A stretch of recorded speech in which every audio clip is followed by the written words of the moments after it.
আমরাও দেখেছি আমাদের দেশে 15, 16, 17 বছর ক্ষমতার মসনদ পেয়ে অনেকে অনেক কিছু হয়ে গেছিলেন, কথা ঠিক কিনা? তবে পালানের জন্য শেষ পর্যন্ত সময় পেয়েছিলেন মাত্র 45 মিনিটস। আল্লাহ তাআলার পক্ষ থেকে ফয়সালা যখন আসে তখন আর কারো কিছু করার থাকে না। আল্লাহ মরহুম শহীদ দেলওয়ার হোসেন সাইদি সাহেব নওয়ারাল্লাহু মারকাদাহু ওয়া জাআলাল জান্নাত মাসওয়াহু, আপনারা ওনাকে শুধু একজন মুফাসসির হিসেবে চিনেন। আমি তো ওনাকে শুধু একজন মুফাসসির হিসেবে চিনি না, আমি জানি উনি একজন জবরদস্ত আল্লাহর ওলি ছিলেন। শুধু মুফাসসির এটাই ওনার পরিচয় নয়।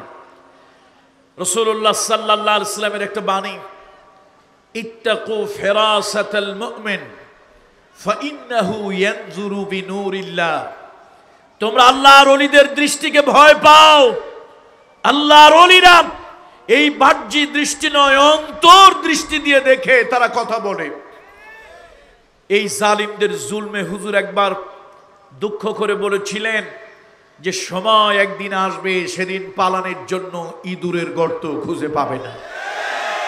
লোকেরা চিন্তা করলো লোকটা বলে কি, লোকটা বলে কি? Bangabhaban, Ganabhaban, secretariat, parliament, DGFI থেকে শুরু করে চৌকিদার পর্যন্ত, গণভবন, বঙ্গভবন থেকে শুরু করে রাস্তার পাশে জীর্ণ শীর্ণ পুরাতন দুর্গন্ধযুক্ত টয়লেটটা পর্যন্ত সব জায়গায় যারা দখলদারিত্বের রাজত্ব কায়েম করেছে তারা একদিন পালানের জন্য ইঁদুরের গর্ত খুঁজে পাবে না। এটা কোন ধরনের কথা? কিন্তু আমার মনে হয় ওই দিন তিনি এই বাহ্যিক চোখ দিয়ে নয়, অন্তর্দৃষ্টি দিয়ে দেখেই এই কথাটা বলেছিলেন, এবং সেই কথাটাই একদিন বাস্তবে পরিণত হয়েছিল। সম্মানিত উপস্থিতি, সুলাইমান আলাইহিস সালাতু ওয়াস সালাম তার কাছে এসে হুদহুদ বলল, আপনার রাজ্যের বাহিরে, আপনার রাজ্যের ডিমার্কেশন যে এরিয়া, এর বাহিরে একজন নারী আছে। এই সম্রাজ্ঞী অনেক জৌলুসপূর্ণ, অহংকারী, এবং তিনি বিরাট বড় একজন শাসক। সুলাইমান আলাইহিস সালাতু ওয়াস সালাম তার কাছে তাওহীদের দাওয়াত, রিসালাতের দাওয়াত, আল্লাহ তাআলার উলুহিয়তের দাওয়াত, আল্লাহ তাআলার রুবুবিয়তের দাওয়াত তার কাছে পৌঁছালো। কিন্তু রাজা বাদশারা নষ্ট হয় তাদের সামসাগুলোর কারণে। রাজা বাদশারা নষ্ট হয় কাদের কারণে? সামসাগুলোর কারণে। সামসারা যদি ভালো হয়, আমাদের দেশে অবশ্য সামসা বলে না, বলে বুদ্ধিজীবী। আসলে এগুলি বুদ্ধিজীবী না, এগুলি বুদ্ধি প্রতিবন্ধী, ইন্টেলেকচুয়াল ডোয়ার্ফ। এখন এই বুদ্ধিজীবীরা বুদ্ধি দিল, আরে কোথাকার কোন সুলাইমান, নাউজুবিল্লাহ বলেন সবাই, আস্তাগফিরুল্লাহ বলেন সবাই, কোথাকার কোন সুলাইমান, তার কথায় আপনি একেবারে অস্থির হয়ে যাবেন, দরকার নাই। বরং উল্টা তারে একটা ট্যাপে ফেলান। কি ট্যাপে ফেলবো? অনেকগুলো সোনা দানা, অনেকগুলো হীরা মণিমুক্তা, ইয়াকুত, জবরজত, লু'লু, মারজান, এই দামি দামি ভ্যালুয়েবল এই কিছু জিনিসপত্র তার জন্য পাঠান। এই চোখ ধাঁধানো হাদিয়া দেখে তিনি কাত হয়ে পড়বেন। রাজা বাদশারা এগুলোর প্রতি দুর্বল থাকে, সুতরাং আপনি অস্থির হইয়েন না। কোন জায়গার কোন সুলাইমান, তার কথা এত অস্থির হওয়ার কি দরকার আছে? বুদ্ধিটা ভালো দিছে না খারাপ দিছে? তার কারণ তারা তো মনে করছে কোন জায়গার কোন সুলাইমান।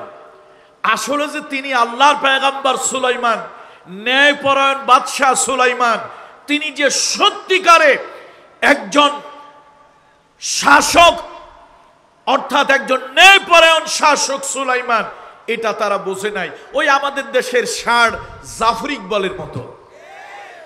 কে? ষাঁড়, ষাঁড়, ও ভুল হয়েছে, সার। তো এই ষাঁড় জাফর ইকবাল একটা বই লিখছে একবার, দেখেন মানুষ বামপন্থী হইলে কত নষ্ট হয়। তিনি একবার একটা বই লিখছেন, বইয়ের নাম দিলেন ভূতের বাচ্চা সুলাইমান। নাউজুবিল্লাহ বলবেন না? আচ্ছা, সুলাইমান যেই সেই ব্যক্তি, একজন উলুল আজম পয়গম্বর, শুধু পয়গম্বর না, করিম ইবনুল করিম, তার পিতা ছিলেন একজন সম্মানিত পয়গম্বর।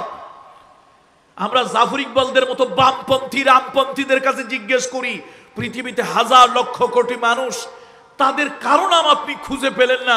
একটা বই লিখলেন ইন্ডিকেট করে একজন পয়গম্বরকে অসম্মান করার জন্য, অপমান করার জন্য আপনি ইন্ডিকেট করে বইয়ের নাম দিলেন ভূতের বাচ্চা সুলাইমান। আচ্ছা, পৃথিবীতে আর কি কোনো নাম ছিল না? ইনি এই বইটার নাম ভূতের বাচ্চা সুলাইমান না দিয়া অন্য কিছু দিতে পারতেন না? কিছু কিছু নাম আছে স্পর্শকাতর, সে নামগুলিকে আমরা রেসপেক্ট করি। তো আমি তো দুঃখ করে বলেছিলাম, আমি বিগত সরকারের আমলেই আমি রক্তচক্ষু উপেক্ষা করে বলেছিলাম, জাফর ইকবাল সাহেব আপনি বই লিখলেন, সে বইয়ের এত পৃথিবীতে লক্ষ কোটি নাম, আপনি বইয়ের নাম খুঁজে পাইলেন না।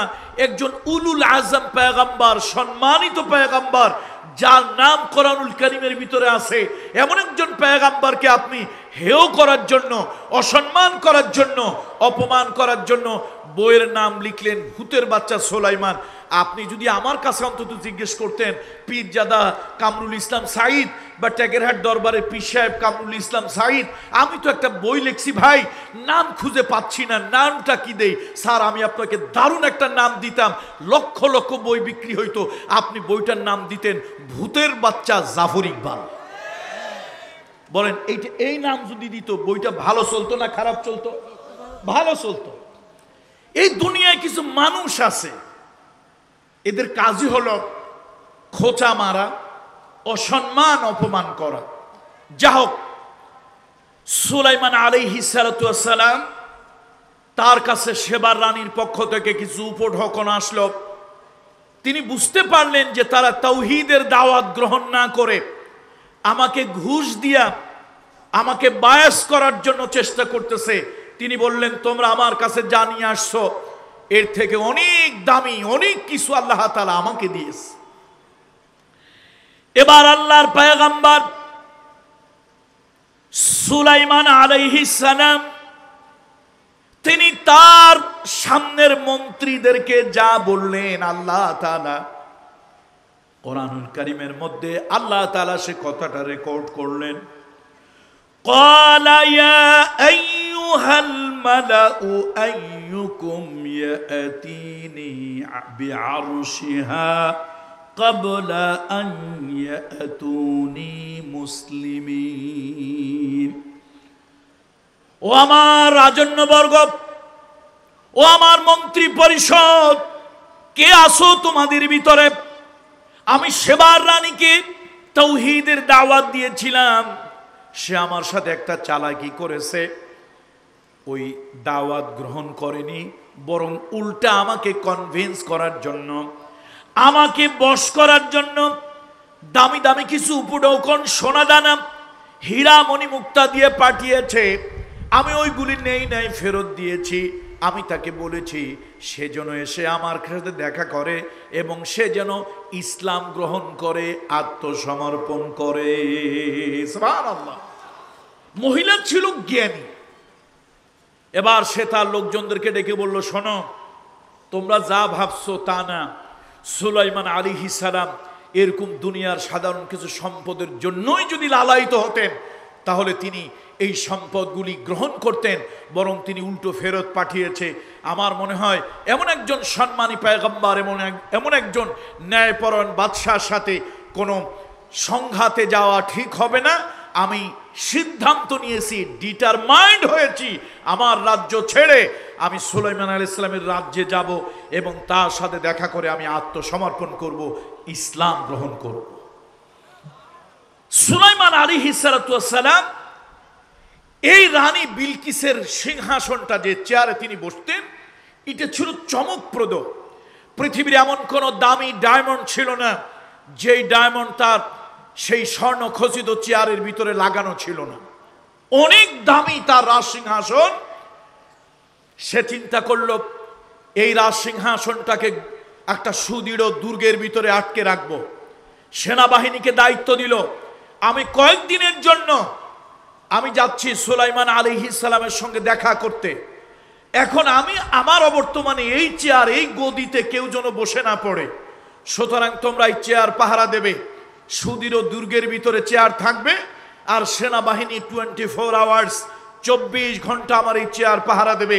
যতদিন আমি সুলাইমান আলাইহিস সালামের সঙ্গে দেখা করে আমার রাজ্যে আবার ফিরে না আসি, আমার চেয়ারে রাজ সিংহাসনে যতদিন আমি না বসি, ততদিন তোমরা এই চেয়ার কঠিনভাবে পাহারা দেবে সেনাবাহিনী।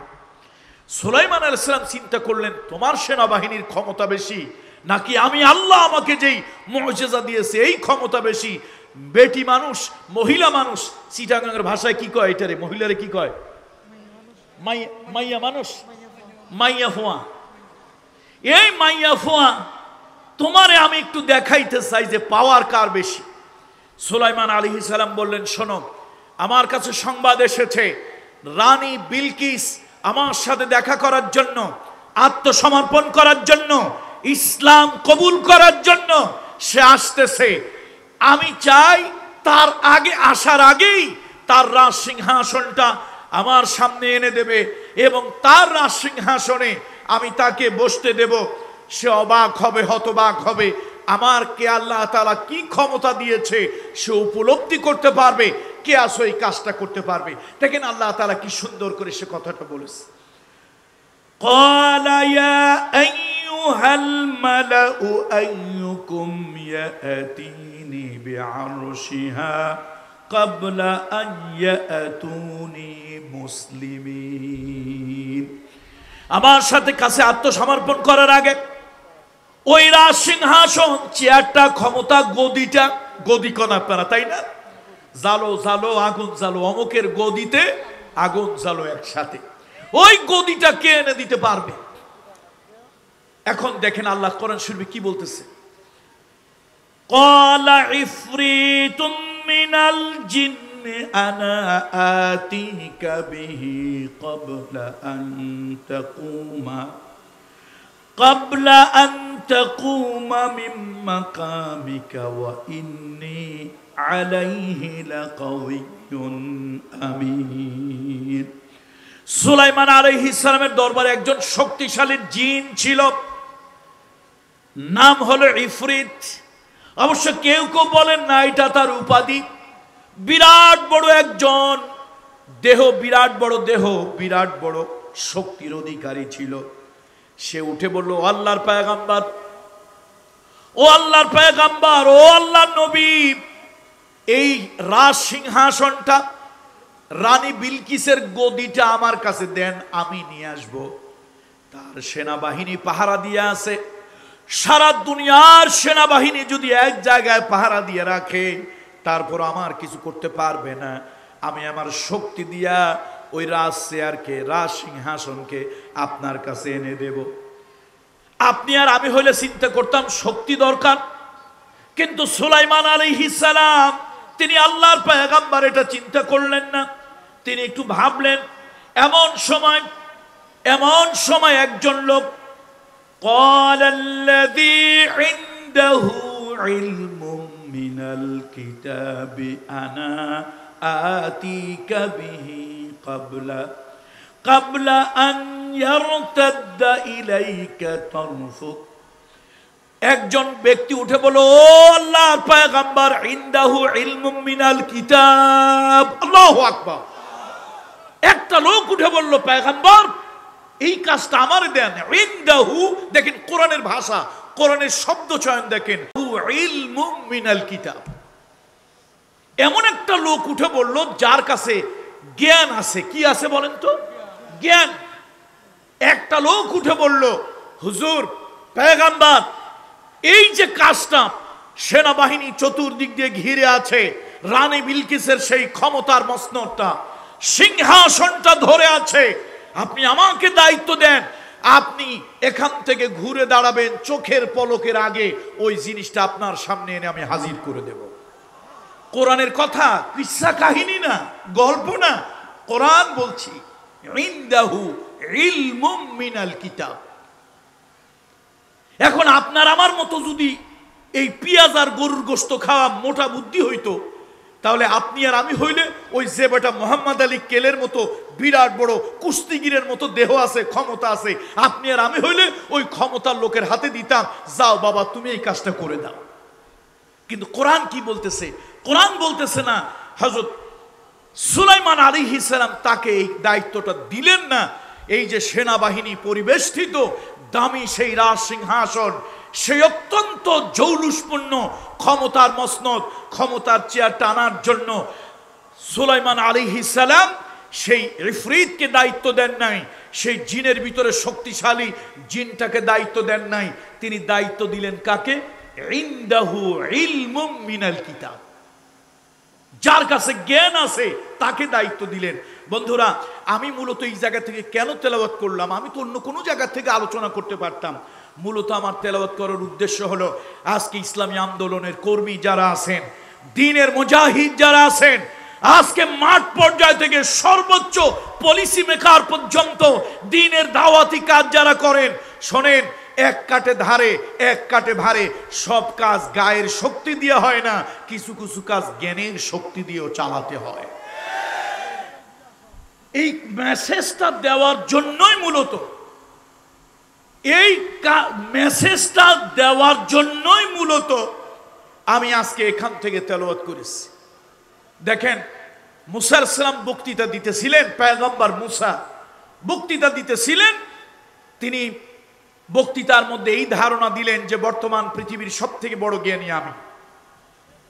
আল্লাহ তাআলা বলেন, পয়গম্বর, তোমার থেকে বড় জ্ঞানী পৃথিবীতে আছে। তো কে আছে? আল্লাহ তাআলা বলেন, খিজির আলাইহিস সালাম, যাও তুমি তার সাথে দেখা করো। এটা অনেক পুরাতন ওয়াজ, আমরা সবাই কম বেশি জানি। হযরত মুসা আলাইহিস সালাম কার সাথে দেখা করার জন্য গেলেন? খিজির আলাইহিস সালামের সাথে দেখা করার জন্য গেলেন। সাথে তার একজন খাদেম নিয়ে গেলেন, সে খাদেমের নাম হলো ইউশা বিন নুন। এই খাদেমকে নিয়ে গেলেন, খিজির আলাইহিস সালামের সঙ্গে দেখা হলো। অনেক লম্বা ইতিহাস, সেই ইতিহাস বলার সময় এখন আমার হবে না। খিজির আলাইহিস সালামের সাথে মুসা আলাইহিস সালামের দেখা হলো। খিজির আলাইহিস সালাম যতগুলি কাজ করলেন, একটা কাজও মুসা আলাইহিস সালামের পছন্দ হলো না। আপনারা কি শুনতেছেন আমার কথা? আমার কথা কি শুনতেছেন আপনারা? একটা কাজও কি হয় নাই, মুসা আলাইহিস সালামের পছন্দ হয় নাই। এটা কোনো কিচ্ছা কাহিনী না, পেপার পত্রিকার বক্তব্য না, আল্লাহর কোরআনের কথা, একজন পয়গম্বরের কথা। খিজির আলাইহিস সালাম তিনটা কাজ করলেন, একটা কাজও মুসা আলাইহিস সালামের পছন্দ হলো না। মুসা আলাইহিস সালাম বিরক্তি বোধ করছিলেন এই কাজগুলি কেন তিনি করছেন। কিন্তু প্রত্যেকটা কাজের ভিতরে কি ছিল বলুন তো? হিকমত ছিল, জ্ঞান ছিল, কৌশল ছিল প্রত্যেকটা কাজের ভিতরে। তাহলে আল্লাহর কোরআন থেকে আমরা বুঝতেছি বাহিরভাবে, বাহ্যিকভাবে অনেক জিনিস আমরা একভাবে দেখি, কিন্তু তার অভ্যন্তরীণ ভিতরটা আর এক ধরনের বিষয় থাকে। এই জন্য আমি আজকে এই মেসেজটা, আমি সীতাকুণ্ডুর আজকের এই মাহফিলে এই মেসেজটা আমার ইসলামী আন্দোলনের কর্মী ভাইদেরকে দিতে চাই, দ্বীনের ইকামতি দ্বীনের কর্মী ভাইদেরকে দিতে চাই যে প্রত্যেকে সময় এসেছে এই সময়টাকে কাজে লাগানোর। এখন বুদ্ধিভিত্তিক জ্ঞানের যুদ্ধে আমাদেরকে এগিয়ে যেতে হবে, জ্ঞানের যুদ্ধে এগিয়ে যেতে হবে। জিহাদের চারটা স্তর, জিহাদের চারটা স্তর। প্রথম স্তর হলো জিহাদ বিন নফস, নফসের সাথে জিহাদ করা। তারপরে জিহাদ শয়তানের সাথে, ইন্নাশ শাইতানা আদুউল লাকুম ফাত্তাখিযহু আদুওয়া। শয়তানের সাথে জিহাদ, সেটা আপনার হবে পরহেজগারিতা দিয়ে। তৃতীয় জিহাদ হলো ওয়াজাহিদুহুম বিহি জিহাদান কাবীরা, কোরআন এবং হাদিস দিয়ে, অর্থাৎ জ্ঞান অর্জন করে, ইসলামী সাহিত্য পড়ে, ইতিহাস পড়ে জ্ঞান অর্জন করে জ্ঞানের আলোকে চলতে হবে, জ্ঞানের আলোকে চলতে হবে। আজকে সারা দুনিয়ার বামপন্থীগুলি আমাদেরকে মার দিচ্ছে, সারা দুনিয়ার এই বামপন্থীদের কাছে আমরা হেরে যাচ্ছি। ওরা কুটো কৌশল করতেছে, কুটো চাল চালতেছে, আমাদেরকে সে জ্ঞানের কাছে আমরা পরাস্ত হচ্ছি। আসুন, ময়দানে সশরীরে যেরকম কাজ করতে হবে, ঠিক অনুরূপভাবে বুদ্ধিভিত্তিক কাজ করে এই জাতিকে আরো এগিয়ে নিয়ে যেতে হবে। এই জমিনে আল্লাহর দ্বীনকে যে কোনোভাবেই হোক প্রতিষ্ঠা করতেই হবে ইনশাআল্লাহ। বলুন ইনশাআল্লাহ। সুতরাং আমি লম্বা কথা আপনাদেরকে বলবো না, কথা প্রত্যেকে আমরা সময় আমাদের যার যতটুকু নির্ধারিত সে সময়ের কথাই বলবো। দেখুন, হযরত সুলাইমান আলাইহিস সালাম যাকে দায়িত্ব দিলেন, তার মন্ত্রী পরিষদের, অনেকেই বলেন তার নাম ছিল আফাজ ইবনে বালখিয়া। এই আফাজ ইবনে বালখিয়াকে সুলাইমান আলাইহিস সালামের দাওয়াত, তাকে দায়িত্ব দিলেন ইনদাহু ইলমুম মিনাল কিতাব। তাহলে আজকে মুরব্বী বাবাজিরা যারা আছেন, আপনারা কোনো কাজ যারা করেন না, আপনারাও মনে রাখবেন, শোনেন, যেটা জ্ঞানের শক্তি দিয়ে সম্ভব ওটা দেহের শক্তি দিয়ে সম্ভব নয়। যেটা জ্ঞানের শক্তি দিয়ে সম্ভব ওটা অস্ত্রের শক্তি দিয়ে সম্ভব নয়। যেটা জ্ঞানের শক্তি দিয়ে সম্ভব ওইটা অন্য শক্তি দিয়ে সম্ভব নয়।